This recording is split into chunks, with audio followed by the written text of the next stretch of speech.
Hi everybody, I have three pieces for you today. One is by the great poet Brian Merriman, and it's called Cuairt an Bheannaithe. It's just an extract from it. These pieces, I chose them just purely arbitrarily, whatever came into my mind, a kind of a triumvirate, probably just to recognise the situation that we're in, and they're just something that come from your subconscious. So anyway, Brian Merriman, Cuairt an Bheannaithe, 17th century poet, giving out about the lack of life in the men of Ireland for the women of Ireland. It's an ashling, which was a political sort of poem, and you could say what you liked because you actually pretended that it was a dream, and therefore you could deny anything that was said in it should the powers that be go for you. Another piece is by John O'Donoghue, and the third piece is a poem by Emily Dickinson. And over my shoulder is the beautiful Constable scene that I live near, and I hope you're all okay and that you're managing. We'll get through all of this, I suppose, but we're rapidly finding new ways, but it were ever thus. Charles Dickens famously, in A Tale of Two Cities, said it was the best of times and the worst of times, and the converse of that. So keep your spirits up until we meet again. Here's a little bit of art. Hi everybody, and good morning from the farmhouse. I've always felt that dreams and nature are intermingled, and one of the great poets from County Clare was Brian Merriman, a man ahead of his time, probably would have been a follower or a proponent of the Me Too movement. He was born in Ennistimon, they think, and he was a hedge schoolmaster. He was a remarkable man, really, when you consider that his life was lived at a time when things were not quite as good as they are now in terms of communication and also in terms of politics. So he used the wonderful time-honoured ashling, the political dream. Dreaming is a most useful commodity, apart from, we'll say, Freud and Jung and all of these people who talked about what we get up to in our subconscious, but also poets make great use of dreams. Shakespeare, Titania, you know, in A Midsummer Night's Dream, and Edgar Allan Poe is all we see but a dream within a dream. So Brian Merriman put it to good effect insofar as that one could be imprisoned at that time for one's political beliefs, and also long ago in the bardic tradition in Ireland, all of the jesters, the court jesters, or the people who were the poets, they often said, well, you know, I actually dreamed it, it didn't really happen, in case you were going to lose your head.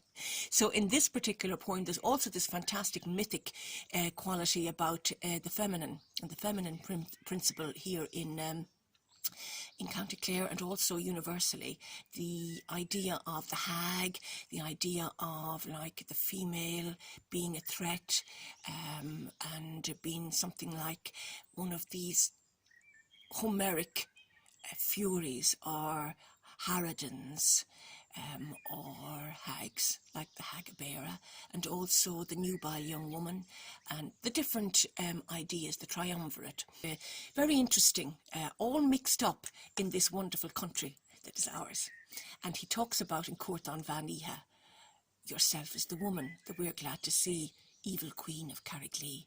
My chief complaint and my principal grief, and the thing that gives me no relief, is all the girls whose charms miscarry throughout the land and who'll never marry.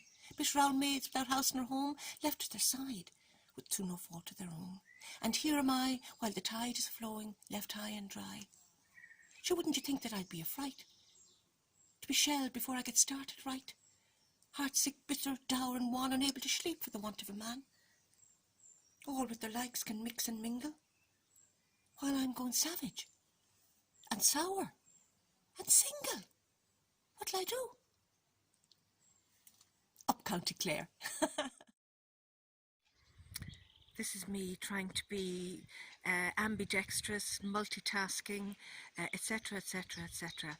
These are the words from John O'Donoghue that I was trying to accompany this beautiful place where I am this evening. The sound of the trees, of course, and they're all very beautiful because they're very green, but most importantly is the loud quiet of of these beautiful places. And John O'Donoghue has some magnificent words about this, much better than I could ever say, and it's entitled Landscape and Silence. Landscape lives mainly in silence. The modern person is terrified of silence. Television, video, radio and sound systems are used to banish natural silence. Real silence has become foreign to us. Yet, try as we may through noise to keep silence at bay, it inevitably surrounds us. The silence is always there and has many levels. There is the silence underneath and between words. The silence is the condition of the possibility of language. Without this generous silence, no word could ever be said or heard. There is the awkward or embarrassed silence in a situation of tension. There is the silence beyond words, which those who awaken to love can often enter. The silence of unity and belonging. There is the silence of the animal world. It is claimed that animals are without art because of their reliability and inability to play with forms, and are without speech because of their inability to play with sounds. Yes, perhaps members of the animal world are more than unable to do these things, but they continue to communicate beyond silence. They're beautiful words, and it was a great tragedy that the world lost the great poet and philosopher and human being that was John O'Donoghue, who was from the Burren in County Clare. But there is a universality, obviously, that underpins this beautiful place that I'm standing in, and the words of John O'Donoghue. As John Keats, another great poet, put it, beauty is truth, truth beauty. That's all you know on earth, all you need to know. Hi everybody. I'm trying to give you a glimpse of the constable scene that assails my eyes every morning here. The poet Emily Dickinson was an American who lived in the 1800s, and it was said that she was a recluse. But I think, far from being a recluse, she was someone who was able to tap into that inner essence that dwells in us all, or which we would like to see and to feel. And perhaps in this modern world we haven't been able to access that because of everybody's busy lives and the unbearable lightness or heaviness of being. So I'm going to read you a poem by her. It's one of her favourite and one of her most famous poems. I'm not too good without my glasses, but you'll just have to bear with me, and I hope you're all managing well. She knew all about isolation, but the positive sides of isolation, I think.